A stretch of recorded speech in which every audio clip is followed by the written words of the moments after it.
Garbage Day! Huh? No!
Guess what day it is?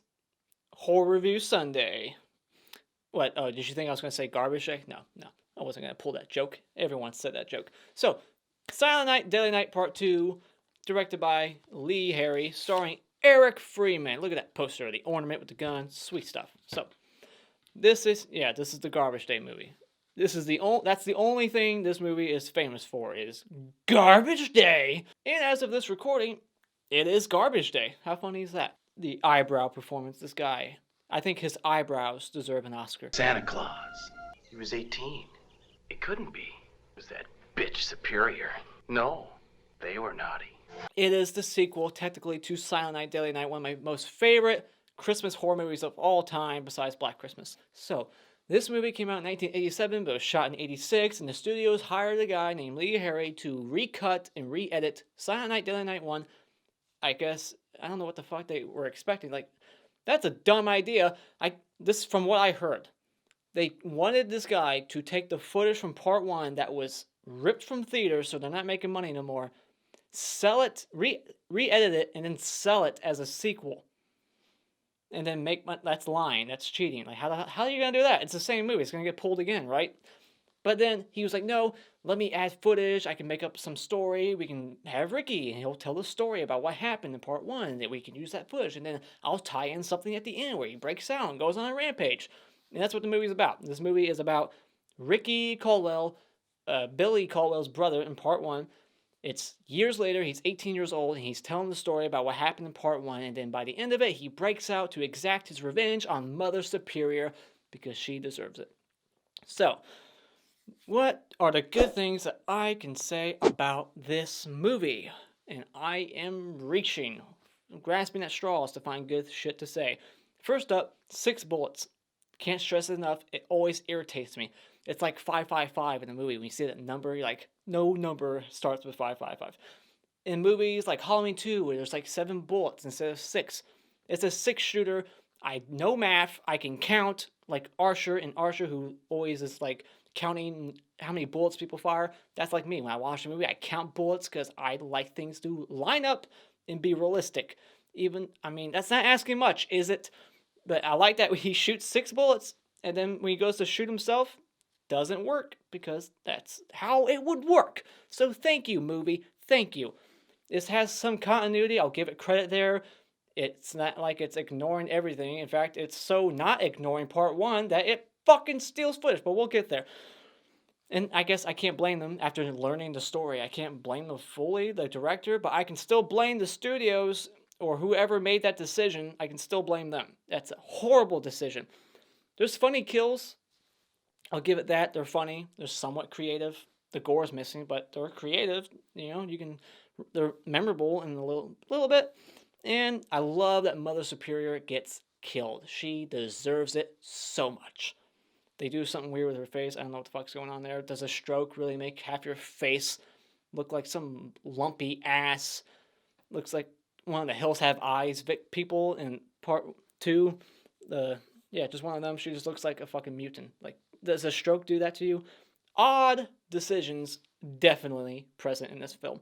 And Garbage Day, that's a huge plus because it's the only thing that makes me laugh in this movie.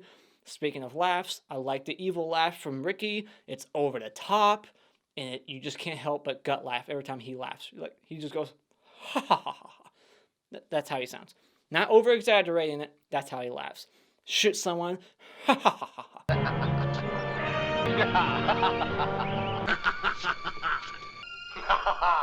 Oh, there you are. You need to work on your fake laugh, Eric Freeman. And I like that he wears the Santa outfit at the end when he's going after Mother Superior. It kind of, just like his brother. So that makes sense, like just like his brother, he's dressing up like Santa because in their minds, Santa kills people and he punishes.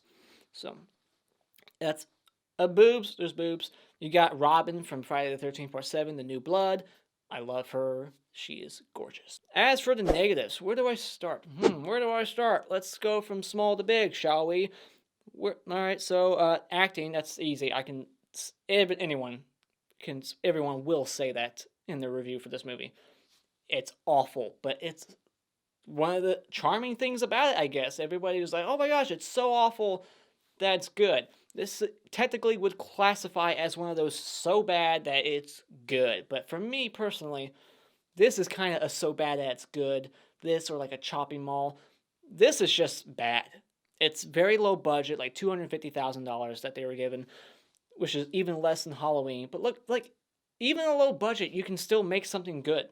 Halloween was like, what, 350,000? I've seen shit just as bad as this, but still had a little bit more charm that were made for under $50,000. Hell, Thanksgiving. I think I'd rather watch Thanksgiving than this. And that was made on like a $5,000 budget. So budget is no excuse. You can still get creative. I mean, it's an excuse for some things, but acting, that's not the excuse.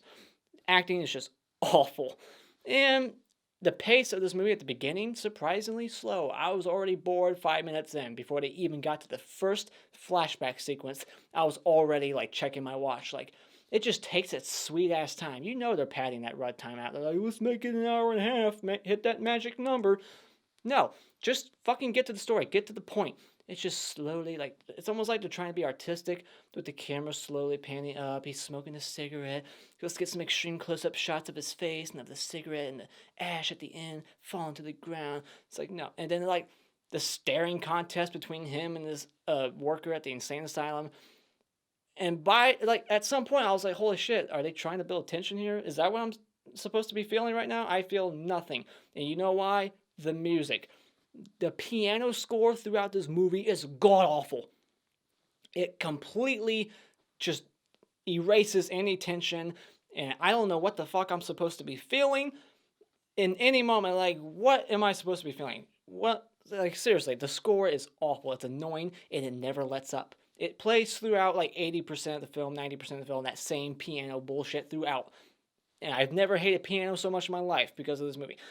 I'm a fan of piano. I love piano songs. I'll listen to the songs that just have piano in it. No lyrics. Kiss the Rain and River Flows in You. Good piano songs. This movie's score is awful. Jesus. And what else? There's a lot. No gore, but I guess I had to blame the MPAA on that one because there was supposed to be like intestines and whatnot on an umbrella, but they cut that out. So thank you, MPAA, for knowing what the audience wants. Yeah, you have your finger on the pulse of America. You know what we want. Fucking morons. This movie doesn't even feel like Christmas. It's a Christmas movie, and they shot it in LA. You can see like palm trees in the background. They're just walking around. It's bright and sunny. The way this movie is lit, the atmosphere, the cinematography, it's just all bland and blah and horrible. They even storyboarded this movie, which I thought that was funny. So you actually took your time out, and you had like an artist draw each shot, and you just knew what every angle, and it still turned up like... I don't want to sound too mean, but still, like when you find out that there was actually a lot of effort that went into this, and it still turned out to be shit. Ugh. Yeah, now I sound like an asshole, but this movie is just awful. I cannot enjoy it until the garbage day thing, and then I'm like, that's funny. It's bad again. But yeah, and then... what else? Like, I think I touched on everything, right? Yeah, Ricky's character, I don't give a shit about him. Billy as a character in the first one is interesting because they actually fully flesh his character out. It's like, they slowly like build him up to that killer Santa. In this one, he's just psycho right out of the gate. You know, he's 18. It starts with him telling the story like, "Hey, this is what my brother did," and now I'm still psycho from like it. Just there's no growth, there's no arc. But I guess that's asking much from a stupid horror film like this. No character arcs, no character growth. He's just an asshole psychopath the entire time, and he's not interesting. And the dialogue is horrible. And there's lines of dialogue that are purposely written to segue into the next flashback sequence. You know, tell me about your nightmares. It's like, oh, that can conveniently set up this sequence in part one where Billy's having a nightmare. So it's like, ah, I see why you said that. It's just horrible dialogue, horrible almost everything. So yeah, not a good movie. Horrible Christmas movie. I would not recommend it to anybody unless you just want to have a stupid time, drunk, invite your friends. This is the movie that you would invite friends over to make fun of as you're watching it. Throw popcorn at the screen and just that's it. Like that's this movie. It's just so bad that you might find some entertainment out of it, but I will never watch this movie again. I was going to review it last year, but I said no because I hated it. So when it comes to Silent Night, Deadly Night Part 2, this movie is wasted time. That fucking rampage on the street is the only thing that saved this from an F, but because there's some entertainment to be had in here, I can't say it's full-blown like F, but yeah. So, let's get into the spoiler section, shall we? Let's really talk about this movie. So yeah, we open up, it's very boring. Like 2 minutes into it, I'm like, all right, I'm bored. Please get me out of this stupid, ugly, white room.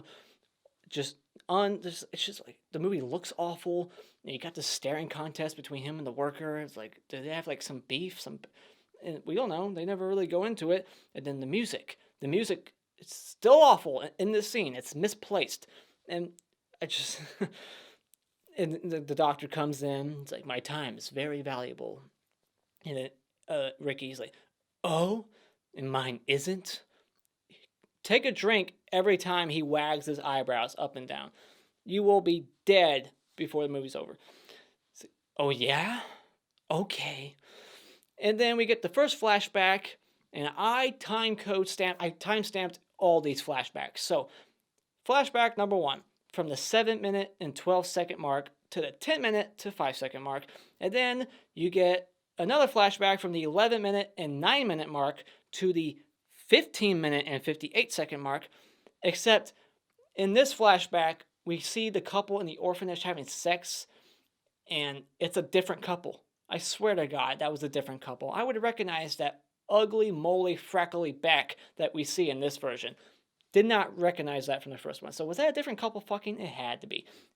It just had to be. So it's just like weird continuity issues that this movie has with the first one. It's like you're stealing footage, but you're reshooting that. Like, we need a different couple fucking. And then when you get to Ricky at the very end of part 1, when he says to Mother Superior, you know, punish, they completely changed that kid actor to somebody else just to say punish, even though that other kid actor is in all these other clips. So it's not like they weren't allowed to use that footage of him saying punish, because they already used other footage of that same kid. So what was the reason? Oh, well, because we're going to have this kid in these other events that are new to this movie, you know, later, whatever. That's just dumb. Why would you even waste a second of filming this new kid saying punish when you already have the footage right there and you're already borrowing all this other footage? It makes no sense. So yeah, that was just odd. And there's like other sequences too where there's like dialogue missing, the way they edit it. It's like the one kid who's being bullied by the kid who wants to like steal a sled. In the first one, he says something along the lines of like, you know, I want to be like you when I'm older, you know, stupid and ugly. And then he gets punched, right? In this one, he just says something that's not an insult, and they just kind of stare at each other like for 5 whole seconds. And it's just like an awkward silence. And then he gets punched in the stomach. So it's like, why do you get punched? So it's weird, the editing decisions in this movie. It's like, why are you leaving that out? And then there's, I don't sleep. Weird. And then, yeah, we get the 16-minute and 50-second mark to the 18 and 32-second mark. There's a flashback sequence. And then get this funny line, I could squash you like a bug. And then from the 19 and 34 second mark to the 25 and 31 second mark, we got another flashback. Then from the 25 and 57 second mark to the 28 minute and 32 second mark to the 28 and 43 second mark to the 32 and 23 second mark. It just keeps flashback, flashback, flashback, flashback. This movie is I think I tallied it up. The flashback sequences are over around the 40-minute mark, but there's about 10 minutes of new footage spliced in there. So there's 30 minutes of the first movie in here. Because then we get more, right? Yeah, we get I Could Squash You Like a Bug, and then they go back, and it's like the 33-minute mark to like the 34 and 18-second mark. And then they changed. Here's another small continuity issue. In the first movie, the janitor, not the janitor, see, I'm not misspeaking here. The priest, the deaf priest who gets shot and he's wearing a Santa outfit. They clearly say that in part 1. How could they fuck this up? Because in this one, when Ricky's telling the story, he's like, yeah, they thought it was my brother, but it was the deaf janitor. No, it was the deaf priest. Why they would hire a deaf priest, I don't know. But why change that? That's a weird continuity mess up to have in your film. And then we get the 34 and 27 minute mark to the 39 and 28 second mark with the last flashback sequence. So yeah, lots and lots of flashbacks. And then we see this new kid that's playing Ricky, and it's like the same year. I guess he was adopted by a couple of Jews. Makes sense because they don't celebrate Christmas. So I actually like that a little, addition. It's like, oh, that's smart because they wouldn't celebrate Christmas. But that doesn't help him at all because he sees these nuns walking down the street and it just completely makes him snap. And anytime he sees the color red, it just makes him go wild and he's like starts having a seizure just because of the color red. That's a very weak mind state to be in, that the color red will just make you fucking flip. So yeah, and then if they hire a 25-year-old mid-20, like a guy my age, to play a 15-year-old Ricky who looks nothing like the 18-year-old Ricky, why wouldn't you just have the 18-year-old Ricky actor, Eric Freeman, play the 15-year-old version and just do some weird makeup thing, change his hairdo? That's all you gotta do. And dress him up like he's 15. And we'll just suspend disbelief and be like, yeah, okay, whatever, he's 15. But the guy they hired to play a 15-year-old Ricky looks like he's my age. And he is my age in this movie, in real life. And he's older than the actor who plays 18-year-old Ricky. It's just crazy. I like that in this movie, he kills a rapist, and instead of being berated by the victim, like in the first movie, like, you fucking psycho, how dare you save me from a rapist? She deserved it after that. It's like, oh, really? Box cutter. In this one, she is like, thank you. It's like, thank you. Thank you, writer, for correcting that wrong in the first movie. In this one, he's like, this rape in this franchise is never done in any realistic fashion. The rape in this movie is weird. It's like they're having this picnic and they've been together for a while, and he's just like, I want you. And she's like, I want you too, but just not right now. So she's admitting that she will fuck him at some point, but that's not good enough. So he's like ripping open her blouse. Ricky's stalking in the background like a perv. And then he's, after not succeeding in raping her, he just gets up and is like, whatever, fuck this. I'm going to go get a beer, but I'll be back. And then she just sits there for a while. It's like, dude, leave. He's going to rape you. And then Ricky just runs his ass over 6 times. So he runs him over and then like reverse, forward, reverse, like Hewitt, the Sheriff Hewitt in Texas Chainsaw Massacre remake, just runs his ass over. The red car. Yeah, that's the doctor's notes. He just writes in all caps an exclamation point like, red car. And it's like, that's your note? Okay, that means nothing. And even Ricky's like, red car. That's a good point you wrote down. Am I going too fast for you, Doc? And then we get the umbrella kill. There's like this loan shark guy, and he's just beating the shit out of this guy. He's like, I hope you don't pay me by Monday, because I enjoy kicking your ass. And then Ricky just comes up, sees the red rag that he needs for his sweat, and that makes him snap. He shoves an umbrella through him, opens it up on the other side. Pretty funny. And they're like, all of a sudden it just starts downpouring like rain on top of his umbrella, and there's supposed to be like guts and innards on that umbrella, but the MPAA said no, slasher fans don't want that. They want no blood and no nudity. That's what they want. No, we don't. Fucking idiots. And then we get the theater hecklers in the I guess it was just one heckler, and the guy next to the heckler was the director of this movie. He's like Alfred Hitchcock now. He's putting himself in his own movies. And the movie becomes meta. And that is just fucking... That's annoying to me. I hate that. They're at the movie theater watching Silent Night, Deadly Night Part 1. That makes no sense. Behind the scenes, they're just thinking, haha, that's funny. And then the director wants to rationalize and be like, well, you could argue that it was a different movie because we're technically showing you clips from the very beginning and we're showing you footage that we didn't show in the other flashbacks. So, therefore, you don't know. Like, the average audience doesn't know. It's like, no. If anybody's watching Silent Night, Deadly Night Part 2, they watched the first one, and they know that's from the first movie. We're not fucking stupid. So, why? It's annoying. Then we get Chip. He looks like Bill Skarsgård a little bit. And he just gets electrocuted. And I love how in movies, when someone's being electrocuted, the person who's like making physical contact with them never gets electrocuted too. That's not how the real world works. All right. There was a guy at an amusement park near me who got electrocuted a long time ago, and 2 other people went to go help that guy, and then they got electrocuted, and they all died. So yeah, this shit happens in real life. You touch someone being electrocuted, it kills you. All right? You don't need to be a fucking rocket scientist to understand that. All right? But he just sticks the car jack cable in his mouth. Blue like sparks are coming out of his face, and his eyeglasses just shatter. His eyes pop open. And Ricky just has his hand on his throat, and he's not being electrocuted. Which is just ridiculous. And then he strangles his own girlfriend. And I'm not sure why she needs to be punished. Why? Because she's like, I hate you. I hate you because you just killed this guy who's been harassing me. I mean, yeah, did he deserve death? No. But when somebody just murdered someone right in front of you, and you know now that they're clearly insane, the last thing you need to do is tell them how insane they are and that you hate their guts. Because what do you think they're going to respond with? Violence.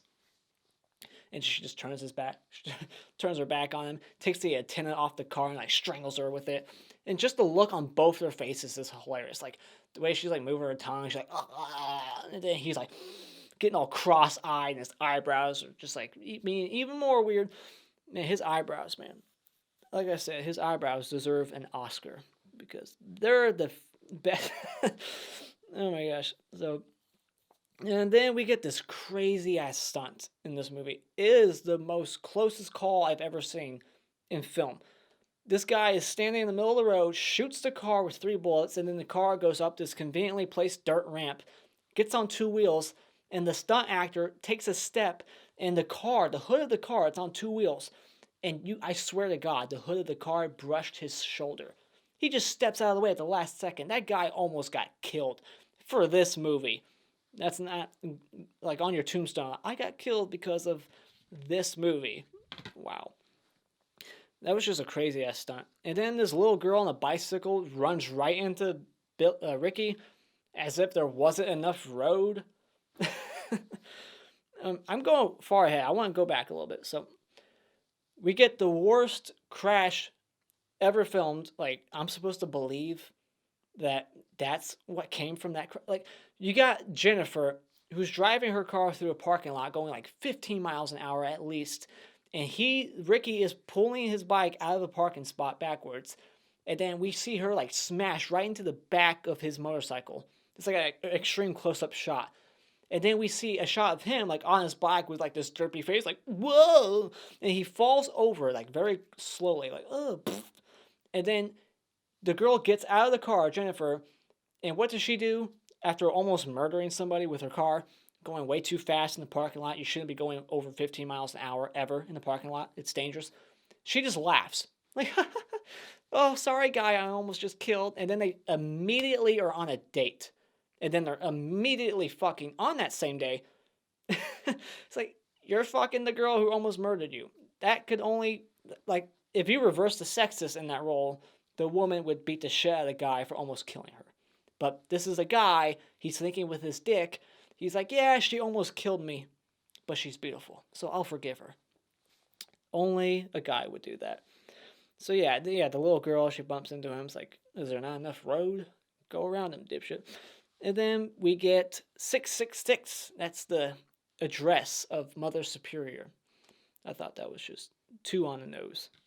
And we got the garbage day scene too. He gets the cop from he gets the gun from the cop whose hat's on like sideways. The hat's like 2 sizes too big. It's like falling off. Shoots him and then does his evil laugh. Ha ha ha ha. Shoots the other guy. Garbage day. Awful. And then he chases down Mother Superior. But he gets like the Santa outfit from some other guy. Kills a guy. Gets the Santa outfit. And then, he goes to Mother Superior's place, and there's like a Here's Johnny moment. He's like axing through the door, and he like sticks his head in the crack. And it's even on the back cover. Yeah, it's right there. Here's Johnny. It's garbage day. And then, what else happens? Oh, yeah, we find out that Mother Superior had a stroke, so therefore half her face is lumpy. I don't understand that. Like, would your face look like that when you have a stroke? That makes no sense. And she's like 90. She's got to be like 80 to 90 years old at this point. And she fell down a flight of like 20 steps and then very quickly gets back up in a different wheelchair. And I call bullshit. And then he goes to kill her and he hacks straight down at her with the axe. And then in the next scene, it cuts away. But then in the next scene, she's just sitting in her chair. And then all of a sudden her head just falls off. It's like, no, the axe went straight down. The axe didn't go sideways. That makes no sense. Why is there no blood? Well, because on set, we were at a location, and we couldn't get blood on the carpet. What the fuck ever. Put shit down then. Be creative. That is not an excuse. Sorry, it just isn't. You can be creative and still have blood. Put blood on her collar. That's all you had to do. Like, at least put some blood there. But there's, like, no blood at all. And that makes no fucking sense. And then Ricky, he goes to kill the other nun, who I'm not sure if that's supposed to be the same nun from the first movie who was like on Billy's side the whole time, who helped get him the job. But he says moo. What does he say? I didn't have my captions on, but when he goes to like hit her with the axe, I swear to God, he goes moo.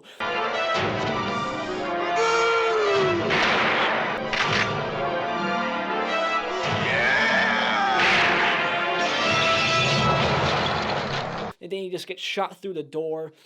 And then, like, she's, like, screaming at the head of Mother Superior. And then, like, he can hear her screaming. He gets joy out of that. He's, like, smiling before he dies. And then the movie's over. Yep, that's it. Very odd fucking movie. So, I think that's all of it. Yeah, I think I talked about everything. The random car explosion. I like that. It's just funny. For some reason, when a car flips in movies or it barely gets dinged, they always just explode. Yeah, that's where the budget went. So yeah, that's my thoughts on Silent Night, Deadly Night Part 2. What did you think about this cult classic? Do you defend it? Do you think it's actually very enjoyable? Do you watch it every year? Let me know what your thoughts on it are in the comments below. Thank you so much for joining me tonight. If you like what you've seen here, you can hit this like button and you can become a subscriber today just by clicking on my cartoon face in about 5 seconds. And until next time, Auf Wiedersehen.